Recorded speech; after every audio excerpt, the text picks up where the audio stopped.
ఎవరికి ఎవరికైనా సరే అర్థం కాలే. అమరావతి అనేది తాత్కాలిక రాజధాని చంద్రబాబు గారు చెప్పారు. నేను సింపుల్ గా చెప్తా. చంద్రబాబు అనే వ్యక్తి రోడ్డు మీదకి వచ్చి స్వచ్ఛంగా రైతుల కోసం భూములు అడిగితే ఎన్ని వేల ఎకరాలు ఇచ్చారనేది, ఒక్క నిమిషం, ఎన్ని వేల ఎకరాలు ఇచ్చారనేది జనంకి తెలుసు, మీడియాకి తెలుసు. అవునా? అదే జగన్మోహన్ రెడ్డి వాళ్ళ పార్టీలో ఉండి 200 ఎకరాలు తాగలడా? చంద్రబాబు గారు కూడా అమరావతి అనేది తాత్కాలిక రాజధాని అని చెప్పారు. అసెంబ్లీలో చెప్పారు. ఎవరు అసెంబ్లీలో? తాత్కాలిక రాజధాని, తాత్కాలికంగా బిల్డింగ్లు అన్నవాడు ఇన్వెస్ట్మెంట్ ఎందుకు చేస్తాడు? దాని మీద వర్క్ ఎందుకు స్టార్ట్ చేస్తాడు? మరి ఇప్పుడు 3 రాజధానులు అనగా 3 రాజధానులు ఒకదానికి కూడా శంకుస్థాపన ఎందుకు చేయలేకపోయాడు? ఒక రాయి ఎందుకు పెట్టలేకపోయాడు? ఏది చెప్పలేదు కదా, ఎక్కడా కూడా డిక్లేర్ అవ్వలేదు కదా. వైజాగ్ లో 3 పోర్టులు కట్టారు. 3 పోర్టుల సంవత్సర ఆదాయం ఎంతో తెలుసా? 50,000 కోట్లు. మీరు అభివృద్ధి ఎక్కడ లేదా అంటారు? అభివృద్ధి అంటే ఓన్లీ పథకాలు ఇస్తే అభివృద్ధి అవ్వదు. ఓన్లీ కోర్టులో వచ్చే డబ్బుతోనే అభివృద్ధి అవ్వదు. అభివృద్ధి జరుగుతున్నప్పుడు 50,000 కోట్లు వస్తున్నప్పుడు అప్పులు సడన్ గా తెచ్చుకోవాల్సిన అవసరం ఎందుకు? ఏ రాష్ట్రంలో అయినా సరే కలెక్టర్ ఆఫీసులు తాకట్టు పెట్టిన చరిత్ర ఉందా? చెప్పగలవా? నువ్వు చెప్పగలవా? ఈ క్వశ్చన్కి నీదే మీడియా నీది? చెప్పు ఒక్క నిమిషం. ఫ్రంట్ రా ఒకసారి. ఓన్ ఛానలే కదా. నువ్వు అడిగే క్వశ్చన్ నేను అడుగుతున్నా సూటిగా. రాష్ట్ర రాజధానిలో నువ్వు రాజధాని లేనప్పుడు నువ్వు ట్యాక్స్ ఎందుకు కడుతున్నావు? దేనికి? ఎక్కడుందో చూపించగలవు. నేను ప్రూవ్ చేస్తాను. నువ్వు ప్రూవ్ చేయగలవా? నువ్వు చేయగలవా? అదే చెప్తున్నా. నీకు ఇంకోటి విషయం తెలుసా? ఈ భారతదేశం మొత్తంలో ఇవాళ పెట్రోల్ రేట్ ఎక్కడైనా కంపేర్ చేసుకో. ఆంధ్రప్రదేశ్లో రేట్ ఎక్కువ ఉందా? ఎక్కడన్నా ఉందా? దేనికి ఉంది? లేదు బలెటోడు. అసలు పెట్రోల్ ఇష్యూ లేదు అప్పుడు చంద్రబాబు ఉన్నప్పుడు. పెట్రోల్ ఇష్యూలే లేదు అప్పుడు. ఏంటవా నేను అనేది? అదే భయ్యా, రాష్ట్రంలో కలెక్టర్ ఆఫీసులు తాకట్టు పెట్టిన ఈ వయసుకి ఇప్పుడు దాకా నువ్వు చూసిన ఏ రాజకీయం గురించి అయితే ఉందో నువ్వు అడిగిన క్వశ్చన్కి కలెక్టర్ ఆఫీసులు తాకట్టు పెట్టిన చరిత్ర ఎవరికైనా ఉందా? నువ్వు చెప్పగలవా? అదే చెప్తున్నా. గ్రామ పంచాయతీ అంటే లోపల సర్పంచ్ గెలిచాడు. సపోజ్ మన పంచాయతీ ఆఫీస్లో గెలిచాడు. మన పంచాయతీ డెవలప్ అవ్వాలంటే ఎమ్మెల్యే వల్ల అయిద్దా? సర్పంచ్ వల్ల అయిద్దా? సర్పంచ్ వల్ల అయితే ఎమ్మెల్యే వల్ల అయిద్దా? సర్పంచ్కి రైట్స్ ఉన్నాయా? ఎమ్మెల్యేకి రైట్స్ ఉన్నాయా? సర్పంచ్కి ఫండ్స్ ఎక్కడి నుంచి వస్తాయి? సెంట్రల్ గవర్నమెంట్ వచ్చినప్పుడు సర్పంచ్ తీసుకోవాలా? స్టేట్ గవర్నమెంట్ తీసుకోవాలా? డెవలప్మెంట్ ఎవరు చేసుకోవాలి? మన పంచాయతీని. సచివాలయాలు అవ్వట్లేదు కదా అసలు పంచాయతీకి. ఇప్పుడు పంచాయతీ సచివాలయం చేస్తున్నప్పుడు సర్పంచ్లు ఎందుకు అసలు? ఇంకా నేను అనేది సర్పంచ్లు ఎందుకు అన్నాను. నేను వాలంటరీ వ్యవస్థ గురించి మాట్లాడలే. వాలంటరీ వ్యవస్థ గురించి మాట్లాడలే. రీసెంట్ గా పథకాలు అని చెప్పి తెలంగాణలో పెట్టారు కదా. మీ సేవలకు వెళ్ళండి. ఏ మీ సేవలో పెద్ద క్యూ ఉంటుంది. అదే క్యూ ఏపీలో ఎందుకు లేదంటారు? ఏంటిది? పథకాలు తీసుకునేటప్పుడు ఇక్కడ ఈ తెలంగాణలో చూస్తే పెద్ద క్యూ ఉంటుంది. మీ సేవ సెంటర్ కాడ రైస్ కార్డులకి వీటికి అప్లై చేసుకోవాలి. కానీ ఏపీలో అలాంటి క్యూ మేము అసలు పెట్టలేదు. ఇక్కడ నీకు కొత్త రేషన్ కార్డులు ఇవ్వలేదు, కొత్త జాబ్లు ఇవ్వలేదు. నీకు ఏ పథకాల గురించి మాట్లాడిందల్లా అమ్మఒళ్ళు, నాన్నవాళ్ళు. నేను అదే అన్నా, ఈ పథకాలు తప్ప వేరే పథకాలు నువ్వు అమలు చేశాడు. ఇది డాక్యుమెంట్ వదిలేయడం చెప్పి నువ్వు ప్రూవ్ చేయగలవా? ప్రభుత్వంలో చూసుకుంటే అదే అంటున్నా. ప్రభుత్వంలో చూసుకుంటే చంద్రబాబు గారు ఓవరాల్ గవర్నమెంట్ జాబ్స్ ఇచ్చేసింది 35,000 విత్ రికార్డ్ ఉంది. ఇది ఒక జాబ్ కూడా ఇవ్వలేదుగా. 35,000 ఇచ్చాడు నువ్వే ఒప్పుకుంటున్నావు. మరి ఇక్కడ ఒక జాబ్ కూడా ఇవ్వలేదు. ప్రభుత్వం వచ్చిన 6 నెలల్లోనే సచివాలయాన్ని కొత్త వ్యవస్థను క్రియేట్ చేసి 1,40,000 గవర్నమెంట్ జాబ్స్. ఒక సచివాలయం ఇస్తే జాబ్స్ అనేది ఏదైనా జాబ్సే కదా. నేను అదే చెప్తాను బ్రదర్. నేను అదే చెప్తున్నా. డిగ్రీ చదివాడికి వెళ్ళి సచివాలయంలో చేసుకుని ఒక 5,000 జాబ్ తీసుకుని సచివాలయం జాబ్ సాలరీస్ ఎంత ఉన్నాయి తెలుసా? 40,000 ఇప్పుడు 30,000 ఎవరికి తీసుకుంటున్నారు. ఇప్పుడు సచివాలయం ఉద్యోగి ఒక్కడికి 30,000 ఆల్రెడీ డిక్లేర్ చేశాడా? అమలు చేస్తాడా? సంతకం కూడా అయిపోయిందా? పే స్కేల్ లోనే తీసుకుంటున్నారు. అవన్నీ పేపర్ పరంగా అయినప్పుడు అఫీషియల్ గా డిక్లేర్ చేసిన రోజున మనం మాట్లాడుకోవాలి. మా అక్క మా అన్నయ్య ఇద్దరు సచివాలయంలో పనిచేస్తారు. ఇప్పుడు వాళ్ళ సాలరీ 30,000 పర్మనెంట్ అయిపోయింది.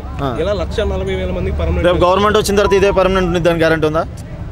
ఆల్రెడీ జీవో పాస్ చేశారండి. ఒకవేళ ఉండిద్దని గ్యారంటీ ఉందా? లేకపోతే నేను అదే అన్నా, ఇవాళ ఉంది అని నువ్వు ఒప్పుకున్నావు. ఒకవేళ లేకపోతే అప్పుడు రోడ్డు మీద పడేది ఎవరు? ఐఏఎస్ ఐపీఎస్ జాబ్లు వేరే నేను ఐఏఎస్ఎల్ ఐపీఎస్లు అనేది వాళ్ళ సొంతంగా వాళ్ళు కష్టపడి వాళ్ళు చదువుకుని వాళ్ళు ఎగ్జామ్ రాసుకుని దానికి తగ్గట్టు ప్రిపేర్ అయ్యి వెళ్ళే జాబ్స్. ఇవనేది నామినేట్ పోస్టులు. ఎవరు కూడా వెళ్ళి రిటర్న్స్ ఎగ్జామ్స్ రాయడం రిటర్న్ చదవడం చేసిన జాబ్స్ కాదు అది. సచివాలయం వాళ్ళు రిటర్న్ ఎగ్జామే రాశారు. మరి ఇదే విషయం నువ్వు చెప్పినప్పుడు డైరెక్ట్ అమ్మటి రామ్మటి మంత్రి లాంటి వాళ్ళే మనకి ఇష్టం వాళ్ళనే వాలంటీర్ని పెడదాం, మనకి ఇష్టం నచ్చిన వాళ్ళే గ్రామ సచివాలయాన్ని పెడదాం. నేను అనేది మనకి నచ్చిన వాళ్ళనే పెట్టుకుందాం అనేది ఎందుకు చెప్తున్నారు అంటున్నాను. నేను అది మంత్రి లాంటి వాళ్ళు ఎందుకు మాట్లాడుతున్నారు ప్రెస్ మీట్లో? నేను చెప్పేది వాలంటీర్ల గురించి కాదు. వాలంటీర్ 2,40,000 ఆ తర్వాత సచివాలయం ఉద్యోగులు 1,40,000 మంది గవర్నమెంట్ పోస్టులు పే స్కేల్లో తీసుకుంటున్నారు.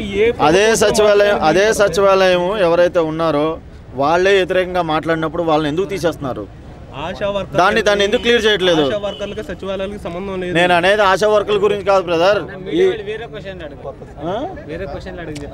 చెప్తున్నారు కదా, అడుగుదాం. దాన్ని ఏముందో తప్పే ఉందో మాట్లాడదు. ఇప్పుడు వాళ్ళే వ్యతిరేకంగా మాట్లాడినప్పుడు వీళ్ళ జాబులు ఎందుకు తప్పిస్తున్నారు? పర్మనెంట్ అని నువ్వు మాట్లాడుతున్నావు. పర్మనెంట్ వాళ్ళు తీసే హక్కు ఉందా? మీకు విషయం తెలియట్లేదు. నేను అనేది పర్మనెంట్ గా ఏ జాబ్ ఎవరు ఎలా చేస్తున్నారు అనేది మీకు తెలియదు అనుకుంటా. సచివాలయం జాబ్ వన్స్ ఒకసారి వచ్చిన తర్వాత ఈ గవర్నమెంటే కాదు లైఫ్ లాంగ్ ఉంటుంది, తీయడానికి వీలు పడదు. లైఫ్ లాంగ్ ఉంటుంది. పే స్కేల్లో శాలరీలు అనేది తీసుకుంటున్నారు, ఎవరు తీయడానికి వీలు పడదు.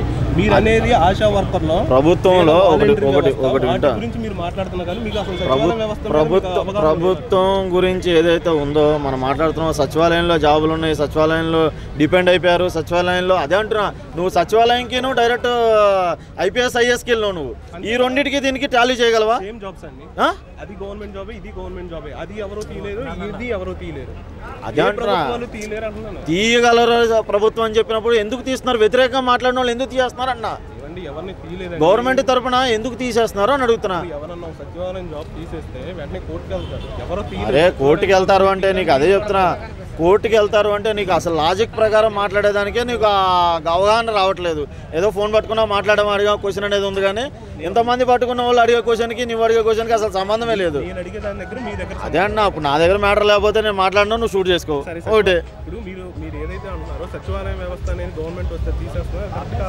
నేను అదే అడుగుతున్నా బ్రదర్, సచివాలయంలో వ్యవస్థ తీసేస్తారు అంటానికి తీసేది ఎందుకు తీసేస్తారు అన్న నువ్వు అడుగుతున్నావు కదా. మరి వ్యతిరేకంగా ఎందుకు మాట్లాడుతానని నేను అడుగుతున్నా, దానికి నువ్వు ఆన్సర్ చెప్పు. అదే ఇప్పుడు గవర్నమెంట్ సాలరీ ఎవరు తీస్తున్నారు? మోడీ ఇస్తున్నాడా, జగన్ ఇస్తున్నాడా? ఎవరు ఇస్తున్నారు చెప్పు సార్. సచివాలయం జాబ్ చేస్తే డబ్బులు ఎవరు ఇస్తున్నారు? ఎవరు? అసలు పవన్ కళ్యాణ్ గురించి మాట్లాడే టాపికే కాదు మనం మాట్లాడలేదు ఇప్పుడు ఆ డిస్కషన్. పవన్ కళ్యాణ్ అసలు తీసుకొస్తే అది వేరేలాగా మాట్లాడాల్సి వస్తుంది. మరి నువ్వు అర్థమైందా? ఈ లాజిక్ ప్రకారం మాట్లాడు. నువ్వు పవన్ కళ్యాణ్ గురించి డిస్కషన్ మాట్లాడడానికి అసలు పవన్ కళ్యాణ్ గురించి నీకేం తెలుసు? అసలు నీకు ఆయన వ్యక్తిగతం గురించి ఏం తెలుసు? ఆయన మంచి గురించి ఏం తెలుసు? ఆయన చెడు గురించి ఏం తెలుసు చెప్పు. అసలు పవన్ కళ్యాణ్ గురించి అడగడానికి నీకేం తెలుసు అని అడుగుతున్నావు. పవన్ కళ్యాణ్ గురించి రాష్ట్రం మీద ప్రేమతో మాట్లాడినా టీడీపీయా, పవన్ కళ్యాణ్, వైఎస్ఆర్సీపీయా, ఇంకోటి కాదు. నువ్వు బతుకుతున్నావంటే నువ్వు బతికేదానికి అర్థం ఉండాలా, నువ్వు పుట్టిన రాష్ట్రానికి అర్థం ఉండాలా. నువ్వు ఎక్కడో పొట్టకూటి కోసం బెంగళూరు వెళ్ళి బతకడం కాదు. నీ రాష్ట్రం డెవలప్ అయితే నీ రాష్ట్రంలో నువ్వు బతుకుతావు, అది గుర్తుపెట్టుకో. ఎక్కడో వెళ్ళి బాత్రూమ్లు కడగడం కాదు.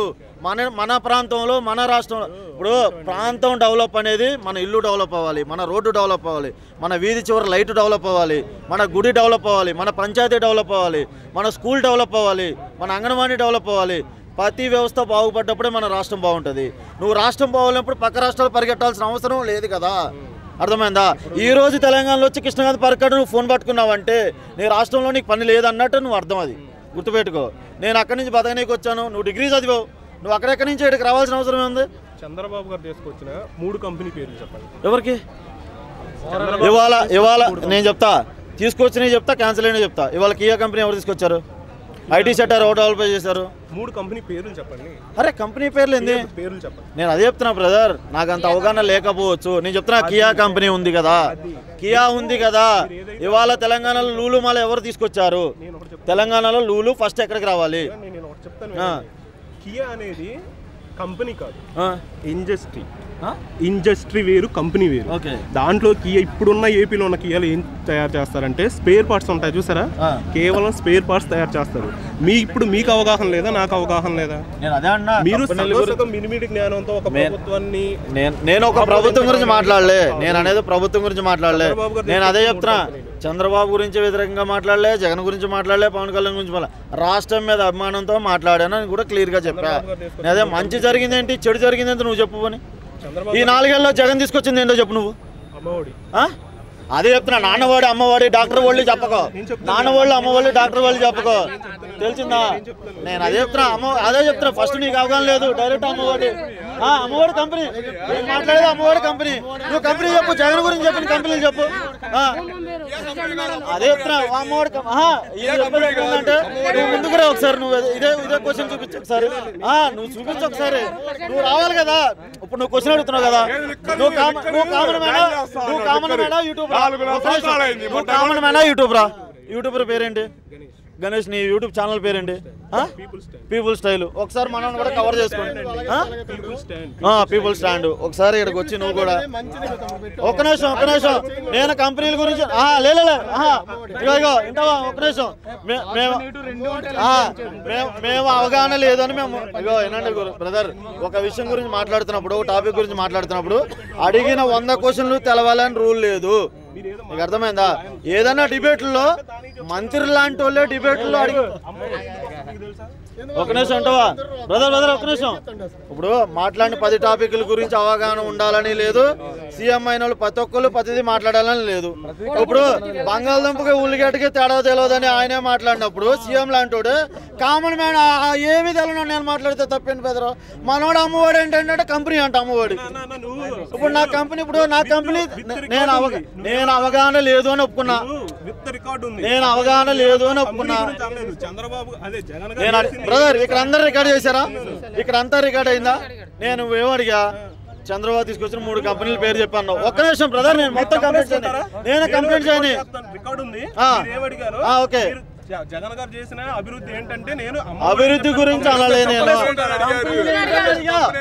కంపెనీలు ఏంటని అడిగా. మోకాల మీద కూర్చుంటావా నువ్వు?